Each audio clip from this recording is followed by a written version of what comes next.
Article after article, including one from Fox, says West Virginia is cooked due to the number of players lost. And year two for Rich Rodriguez, just another year that we won't win. Is that true? Let's talk about that.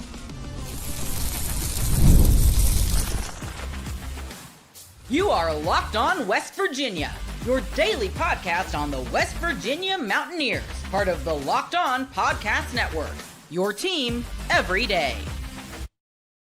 What is up, guys? Welcome back in. My name is Mountaineer Paul. I am your host here. Welcome back into Locked On West Virginia.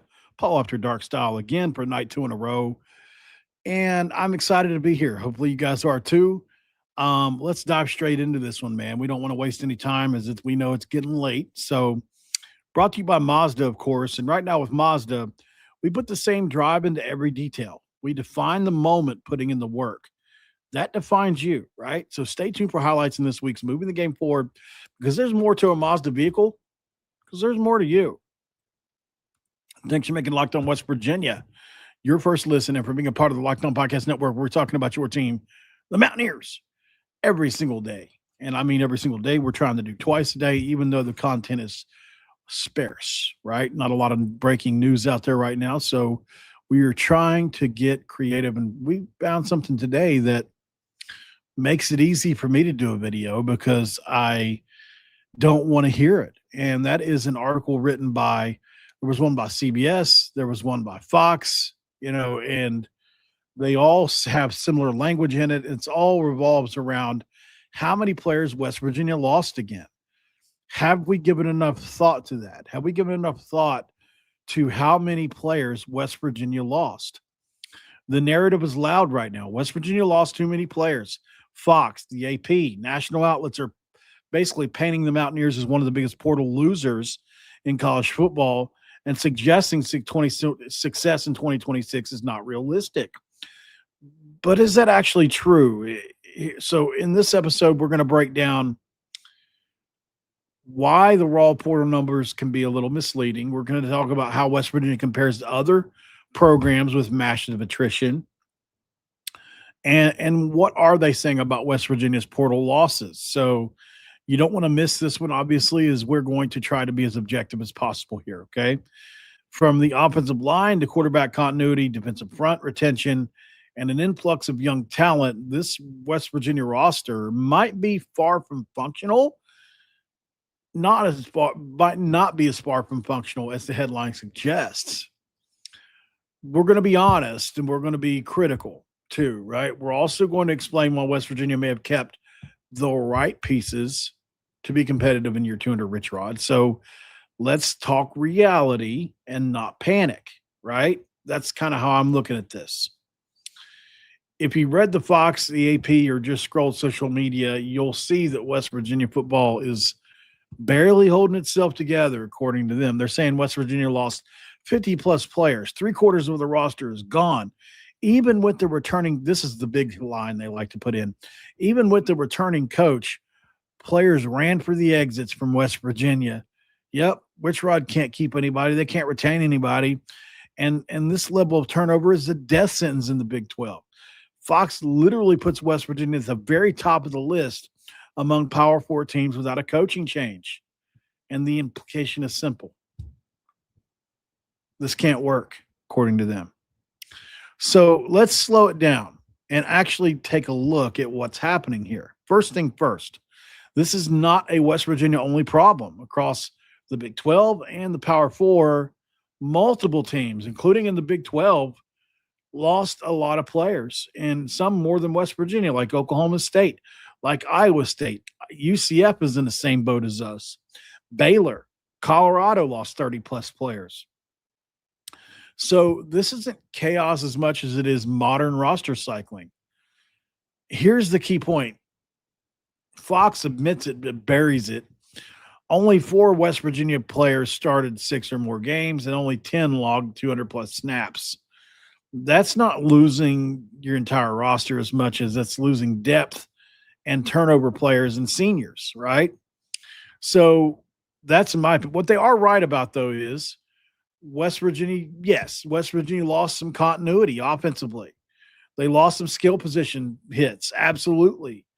The quarterback and running back rooms were a revolving door. Absolutely, they were. And Rich Rodriguez did go portal heavy with 1-year players in 2025 because he had to. I mean, I would love to see what somebody else would have done in that situation. Please, please, Fox, please, AP, with your infinite wisdom, tell me what you would have done if you came in year one after the first portal window was closed, after high school recruiting was over, and you had the leftovers and somebody said, okay, build a competitive team with that. Please, I'm begging you to tell me what that looks like, because that's what Rich Rodriguez's situation was. I think they're missing a couple key factors, if you want to be honest. And I'm being honest here, right? Like, is West Virginia going to have a tough time being a 10-win team next year? Absolutely. Things are going to have to absolutely hit perfectly for that to happen. I don't doubt that at all. Teron Francis is going to have to be a star. Scotty Fox or Michael Hawkins Jr. is going to have to be a star, right? Cam Cook's going to have to run for 1,300 yards. Amir Latimer is going to have to run for 500 yards, right? Like, things like that are going to have to happen. The offensive line's going to have to be elite. I get it. Totally get it. On defense, West Virginia is going to need several unproven guys to hit. And it's going to be tough. I get it. I do. So, spare me Fox, but like, we get what the situation we're in. West Virginia did keep some of its foundation. I mean, I don't know, how much it matters to some people, but Landon Livingston, Josh Isosa, Nick Cray, Malik Agbo, plus continuity pieces who've already played Big 12 snaps. So, is West Virginia rebuilding from the ground up? Not necessarily in a really important spot on the offensive line. You can survive portal chaos if your line stays intact to an extent, right? What about the quarterback continuity and competition? Scotty Fox returns after starting the final stretch of the year and looking really good at times and learning a big lesson in front of the worst offensive line in school history. I've said this a lot.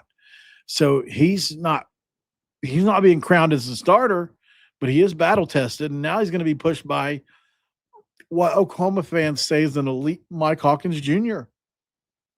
That's not panic, right? That's a good competition.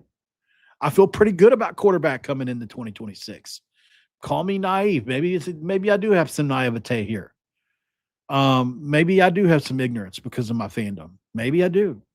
What about skill position? Jaden Bray, if he's back at wide receiver, that's a boon for West Virginia. He's got experience and familiarity with the system. That matters more than, just anything else, really, right? West Virginia isn't starting from zero there. There's also some younger guys on there like Amani Weaver and Cyrus Trawl that are still coming back, who I think are both talented. The front seven, what about that? The front seven, there's a lot of those guys back. This part's getting ignored nationally as well. Nate Gabriel, Corey McIntyre, Ben Cutter, Woods, right? Aiden Woods or Ashton Woods. I keep forgetting how his first name goes sometimes. It just my brain messes it up. But that's some good size, that's some experience, and that's some physicality. It's exactly what Rich Rodriguez said they were missing. Well, they have some of that already on the roster. That's before you throw in all the additions. So it's not that West Virginia didn't lose a lot of players. They did, but they kept some players at the right spots, in my opinion, to potentially be successful. If you want to keep players at any spot, name a spot, it's going to be the offensive line, and it's going to be the defensive line. It's going to be quarterback, and it's going to be linebacker, right? So West Virginia has something there. Now, will Ben Cutter be a contributor? I think he will. Maybe even a starter. Will Woods be a contributor? I think he could be a starter, actually. Like West Virginia's got a couple pieces there that can really make some kind of difference. You look at what West Virginia lost to, we'll look at that in a second, because that tells its story in of itself as well. Did West Virginia lose these players, or did they purge themselves of them? And I'm being serious, man. So, and that's not including the wild card youth of the red shirts. West Virginia now has freshmen, redshirt freshmen, and players entering year two, a couple year three that have physically kind of grown and gotten stronger and hopefully better. And that's where programs can stabilize, especially if you've got competent coaching that can really bring the best out of them. Right.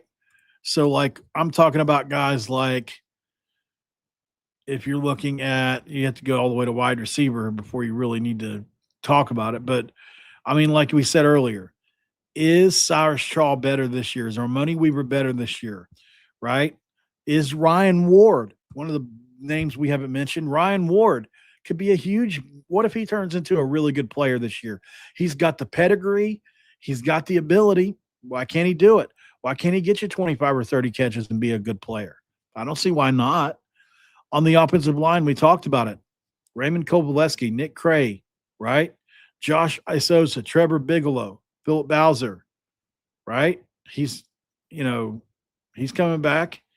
Landon Livingston, we already talked about, right? Malik Agbo is coming back. So it's not a bare bones necessarily situation. It's just the offensive line was so bad last year. I think a lot of people discredit anybody that's remaining, and I understand why. But I do think that we had a big problem with our coach last year. Actually, I know we do. And I've told you guys this multiple times now. So Taylor Brown, by the way, is back. Another one that can make a monster impact. Taylor Brown was our most talented freshman, some people would say, last year coming in. He just physically wasn't ready yet. Athletically, he was. Corey McIntyre finally played a year, right? We talked about him. And then you've got obviously the three JUCO guys coming in, but we're not counting them right now. And so Brandon Caesar, not Carter Kessler, but Wilson Telemack as well are both red shirts. Those dudes like Brandon Caesar, he had everybody coming after him. Everybody. Miami, like name it. He had guys. Can he take another step? We'll see. If you're looking at other positions, obviously Bandit is totally rebuilt. Corner and safety are both pretty much totally rebuilt, although you're lucky enough to get Jameer Latimer, who I consider the same as if you kept him a corner because he played in the system 2 years ago and was really good. So Latimer to me counts as somebody you're keeping. Just my opinion. And Michael Hawkins as well. Malik Hawkins.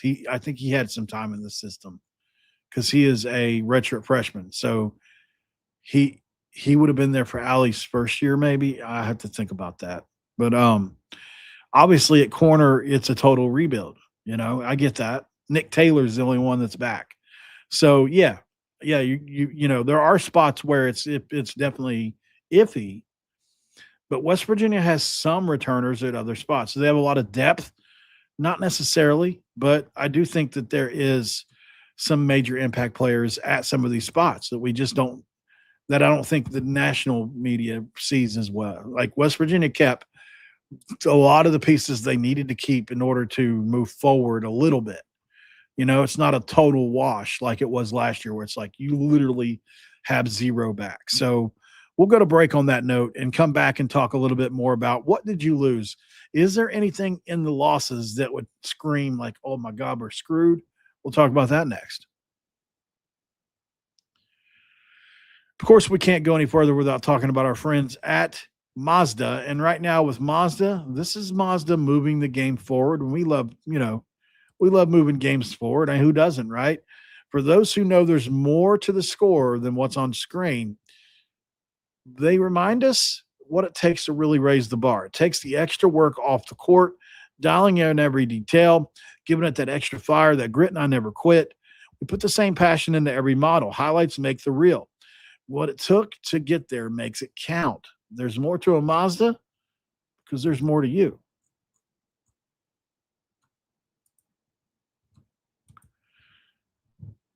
Segment 2, I crack a do to you. That's how I'm able to stay up at 11-11. It's 11-11. Make a wish. I wish West Virginia wins 13 games next year. I don't even think about it. I would take that over $1 million. I really would. All right. So now what did West Virginia lose, right? That's a good question.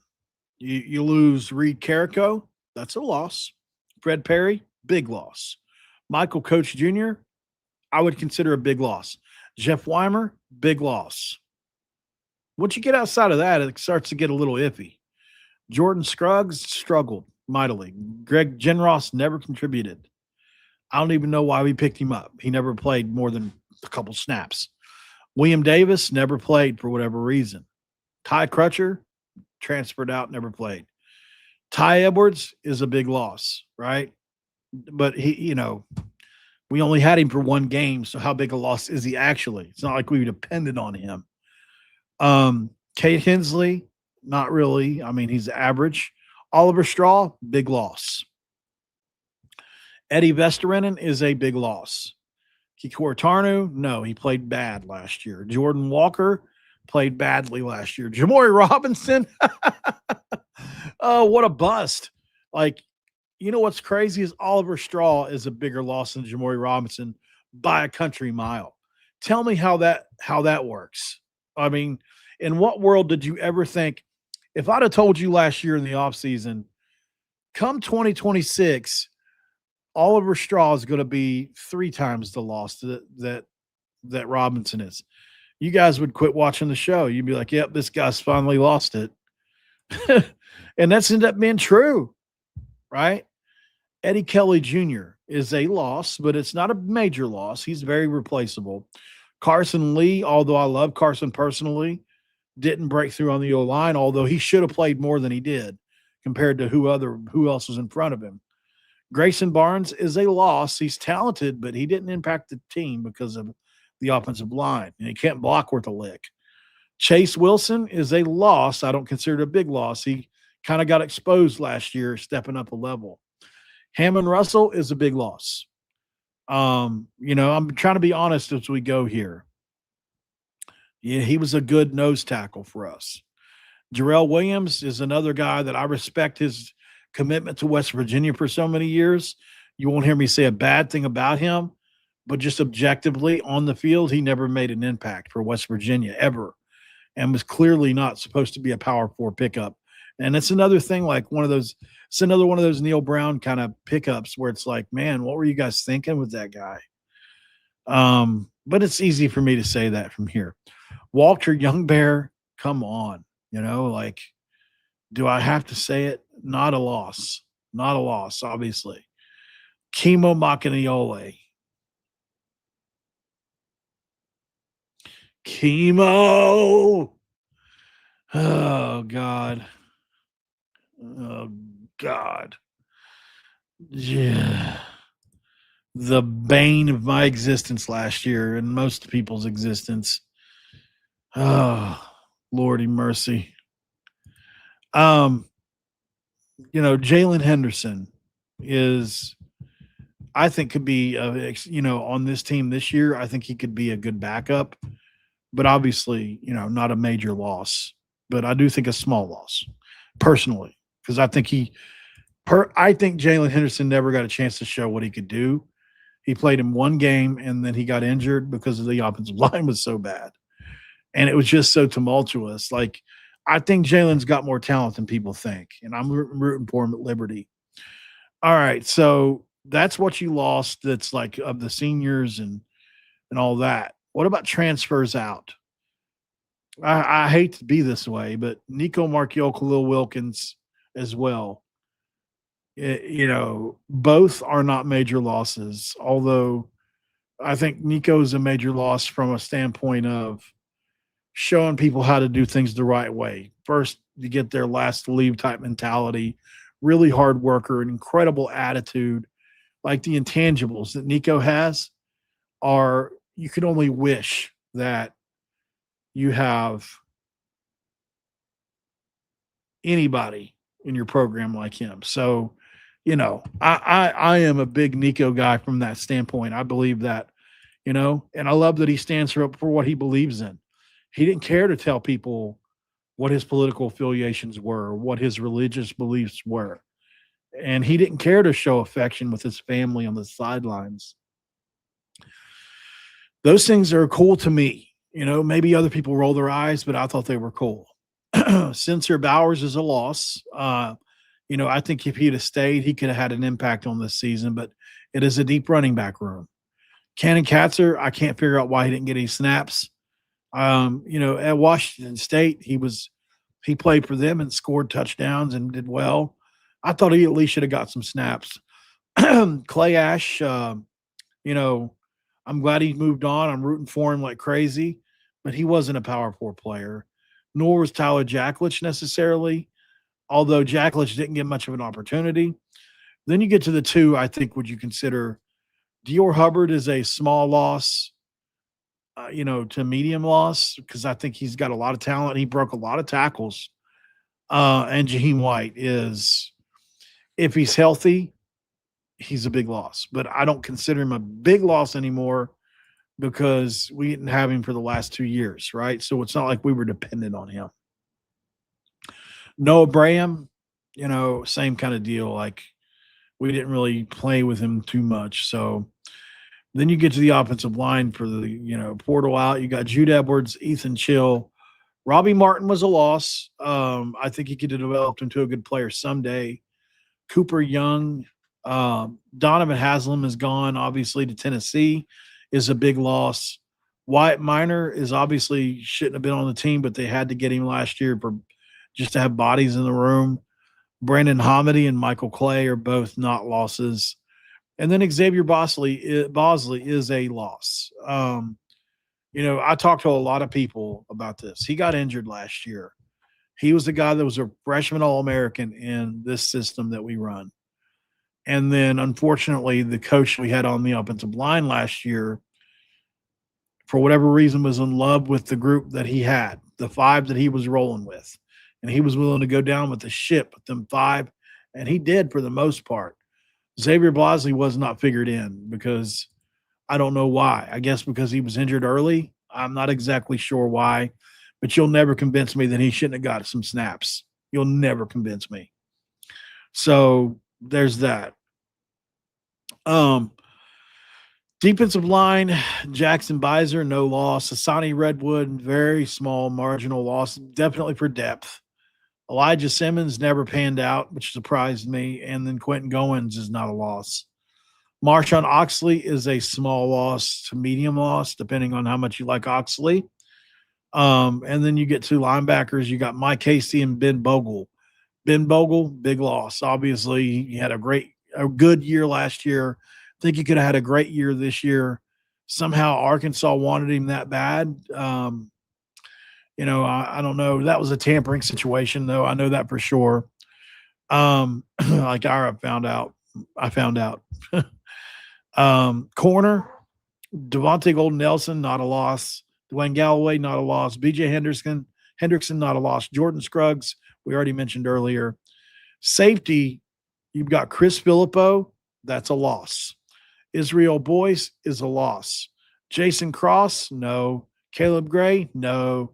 Zay Jennings, I thought he was going to turn into a star one day, and it just didn't happen for whatever reason. I don't know why. I mean, you look at him, he had all the athletic ability in the world to do it. Matthias Squire, obviously not a loss. Special teams, Ethan Head, Aiden Steyer, and RJ Cochan, not really big losses. And then at Bandit, you had Adam Tomczyk, Keenan Eck, and then finally Curtis Jones Jr., which is a loss. So it's really like 70-30, probably. 70% of those guys you wanted gone, right? 30% of the guys, would have loved to have kept. Like there are guys on that list that, I would like to keep. Ty Edwards, obviously. Jeff Weimer, although he's graduating, I'm pretty sure. Jaden Bray should be back, but we don't know for 100%. We're hoping. Hammond Russell, I mean, I don't know what happened. Thought he was out of eligibility. But whatever. And then, could Fred Perry have come back? But obviously, no, I don't think so. Like there are guys, there's probably 10 or 12 guys. But my point here is this. The narrative that West Virginia lost this huge haul of players is not true necessarily. They lost probably maybe 6 or 8 starters, which is significant. Don't get me wrong. The rest were depth backup players that may not have saw the field ever. Most of them wouldn't have saw the field in their career ever. Anyways, they were only brought in because of the situation Rich Rod was in last year. Now, what you can say is, should Rich Rod have a year 0 year? I know this is a topic that makes some people mad. I understand why. But I think he deserves it based on the injuries to the quarterback, the injuries to the running back, the injuries to the other team, the parts of the team, and no high school window, no portal window. Like, there's no way there's no, like what we did this year. We loaded up on 50 high school guys, right? And we loaded up on some transfer portal guys too that are a lot of young ones with multiple years remaining, in hopes of retaining at least a third to 2/3 of these guys next year so that you can finally take a step. That should have happened this year into this year. Like, we should have been able to retain a lot more than we did, at least double what we did, but we couldn't because of that stupid timing of everything. So I would say that, West Virginia certainly is behind schedule compared to where we would want to be. But certainly not so far behind that you can have success in year 2. We'll go to break and put a bow on this one. We'll be right back.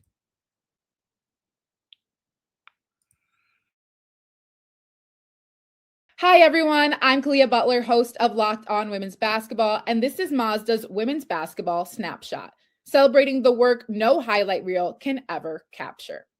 The WNBA has released its 2026 schedule, featuring a 44-game regular season beginning on Friday, May 8th. The league's historic 30th season includes expansion teams Portland Fire and the Toronto Tempo, with opening weekend highlights such as Caitlin Clark and the Indiana Fever hosting Paige Beckers and the Dallas Wings, and a rematch of the 2025 finals between the Aces and the Mercury. In college hoops, South Carolina handed Vanderbilt its first loss of the season with a dominant 103-74 win. These moments are earned off the clock, those long before the lights ever come on. The sweat, the fakes, the doubt, the scrapes, and coming back for more every time. Mazda puts the same drive into every detail. Wins define the moment. Putting in the work, that defines you. There's more to a Mazda because there's more to you. And we are back here at Locked On West Virginia in segment 3. Thank you guys so much for joining me on this episode as we kind of take you along. One player I guess I didn't mention was Cam Vaughn. People will obviously have different interpretations of that. I think it's pretty easy for me to separate the on-the-field product from the off-the-field product. Off the field, he clearly had some attitude problems, we found out. He, for whatever reason, as my dad would say, if you're from West Virginia, you'll get this, got a little too big for his britches. But I don't think there's any world in where he's not an NFL wide receiver. He's young, and I'm not trying to make excuses for him. This is just how I feel, the truth. And there's no way that I wouldn't have taken him back. But I'm assuming that had to be some kind of, I don't want to say cancer in the locker room, but there must have been an impact in the locker room as a whole for him not to return. You're not going to be able to keep up with Miami anyways. But, I do think Cam Vaughn's a guy that 1,000% talented, as talented as any wideout we've had at West Virginia. So, I wouldn't be shocked if he goes to Miami next year and has a monster breakout year. As a matter of fact, I'm expecting it. He's that good. If they can rein him in and get him focused, then look out. He's unguardable, really. He has all the moves you would want. But, I'm assuming West Virginia thought it was just better to part ways. And I think our wide receiver room is, of all the position rooms on the team, our wide receiver room is very interesting, right? So, what are you going to do? That room has got a potential to be really good. It really does. Or it's got a potential to be very average. I don't think it's going to be bad, no matter what we do, without minus injuries, obviously. And this is like, here's where I go. This is the last quick point I'll make. In order for West Virginia to shake this narrative of don't expect a year 2 success story, you obviously are going to need some guys that haven't performed at this level, that have a lot of talent and I mean a lot of talent, like 4 and 5 star kind of talent, to perform at that level. And I don't know if it'll happen this year or not, but like, as I've been talking about a bunch this offseason, Toby Hostrip is the first guy I think of, right? Obviously, Toby Hostrip was a guy you go put on the film of him. Go to his X account if you get time. Toby Hostrip is as talented a defensive player that West Virginia's ever brought in, including, as far as talent goes. It doesn't mean he's going to be on the field. Doesn't mean it's going to work out. But if we're talking about in shorts and shoulder pads, as talented as Bruce Irvin, right? But can he actually make that work? It's TOBIHAASTRUP. He comes in from Oregon. We've talked about him a lot on the show, but my boss constantly reminds me that there's new people that watch every episode. 60% of the people that watch every episode are new people. So if you haven't seen Toby Hostrip yet, go to his X account. I just spelled it out for you. It's HAASTRUP. There are several snaps where he takes Oregon's starting left tackle, Isaiah Worlds, who transferred in there from Nevada this past year, and absolutely just wrecks him. And it's pretty impressive to see. And he is as talented as anybody. So he's an example of a guy that if he plays up to his capabilities this year or starts to, number one, I don't see a world where you keep him, probably because he's so talented. He's like first round NFL draft talented, but I don't know if he'll, who knows if it'll work out. If he puts it all together, he's 6'5", 250 pounds. He runs a 10 400-meter yard dash, and he's got elite burst off the edge. It's not even hard to even see. So, obviously you need that to work. If it works, then you're talking about you've got a David Bailey, like Texas Tech had last year, or even a Romello Height, a guy that you just can't block. Every 5 or every 3 or 4 plays, he's going to be hitting the quarterback or getting back there, unless you're passing it quick. So he's number one. He's got to be the number one guy I think West Virginia needs to step up for multiple reasons. You just need a pass rush that makes you better everywhere. It gives you momentum. I mean, it does so many different things. It gives you big momentum. It gives you, obviously potential turnovers. It can cause interceptions. It protects the back end of the defense if it's struggling or anything. So many things it can do for you. Number 2, I would say, has to be Teron Francis, right? Like, we know that Teron Francis is, just a little step below. He's a step below. No, he's a step below. Not just a little step. He's a step below the ceiling of a Hostrip, in my opinion. But he's definitely got NFL potential. Like, you go watch his film. There's a reason he was about to break onto the field at LSU. Like, he wasn't buried on their depth chart. He was somebody they were looking forward to using. So, but they, like a lot of teams do, they go portal, and guys just leave. So, Teron Francis is a redshirt freshman from LSU that you absolutely need to come on for you. So, if you can, that's another one that can take your offense from good to very damn good. I could see him replacing a Cam Vaughn, right? He could be that kind of mismatch. So there's a guy, like, if he steps in, and that's the thing, both these guys are redshirt freshmen. So it's not unheard of, but it's going to be difficult for them all to hit. So that's what I'm saying. Like, you're going to have a special year for that to happen. Even if you don't, you've got Jaden Bray, you've got DJ Epps, you've got Triplett and Hutchins from JUCO, who both were top 7 receivers in all of JUCO. Hutchins was the number 1. Prince Strachan had 500 yards on 40 catches at Boise State before he got injured at USC and didn't play last year. But he was good enough to go to USC, and they really wanted him to be a starter. And so, Ike, your wide receiver room's got a chance to be really gifted. Nider from Connecticut is a guy, like I said, he's a guy that makes really tough catches. He can get vertical. He can do a lot of different things. And that's not even counting if a Ronnie Weaver or Cyrus Trawl take a step in this system. So, then you look at, okay, if Hawkins or Scotty work out, you feel good. Cam Cook's an elite running back. You know that. Then you just find 5 guys on the offensive line. And we know Rick Trickett picked these guys. So he knows what it looks like. So I would feel pretty damn good about the offensive line knowing that Trickett picked these guys and he's going to be coaching them. And so your offense, in my opinion, has a chance to be top 50 next year if you're lucky enough to get a couple guys to hit. Could be even better, but it's going to be good enough to win with. I feel good enough that our offense will be good enough to win with. Our defense is the part of the equation that scares a lot of us, right? Because we know the front 7 has some stuff back, but the back end is totally remade. So we'll continue to break all this down and talk about it in different ways. Obviously, we're going to talk about this a lot this offseason, guys.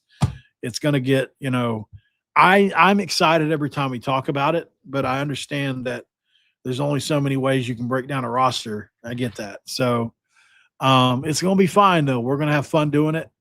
Thank you so much for being here. We got to bounce. I'll be back tomorrow. We'll continue to talk about the Mountaineers every single day. And before you go, if you don't mind, just move your clicker or your thumb or finger over and just hit that like button before you leave. Subscribe if you're new. And make sure you check out the Everydayer Club, guys. I know I say it at the end of every episode. So far, not one person has clicked on this link. Or so it tells me. So if you can do me a favor, just click the link and look at it. I'm not asking you to do anything necessarily. The link's in the chat right now. LockedOnPodcasts with an S.com/Everydayer Club. So somebody asking a question about Max Brown. He will be back next year. He will be the third team quarterback, I'm assuming. Yes, he is back. Spoke with him a couple weeks ago. He's looking forward to being – listen, his mindset is this, and then you can't blame him for being this way. To him, this competition's open. If he goes out and plays well enough in practice, he'll get the job. And that's true. Whether people want to believe it or not, whether they believe it's possible or not, to him, that's how he feels. And he does have the running ability to be dynamic. He's got some wheels. If you go watch his Florida stuff, he's got a cannon too, but he needs the right offensive line around him and stuff. But he's an intriguing option. I just think that at the end of the day, Scotty is a level above, and so is Michael. So that's why I put it down to those two. But Max Brown is a good safety option to have as your third player, especially if your offense is talented, because he's talented enough to spread it around to a good offense, not on a bad team. It takes a very special player to be good on a bad team. So, all right, y'all. I'll see you tomorrow. Make sure you check out that link for me. And if you're listening to this on podcast, Locked On Podcasts with an S.com, then it's a / then it's Everydayer, DAYER Club. Make sure you check that out. It's basically where you can get in the Discord server with me and others, and I can tell you intel or info. There's also you get ad free different things. So it's pretty cool. In all. So I will see you guys tomorrow, though. Have a great rest of your evening. The evening's over. Have a great rest of your night. And I will see you guys tomorrow for, I think, West Virginia, Cincinnati's tomorrow. So see you then. Peace. Q Country Roads.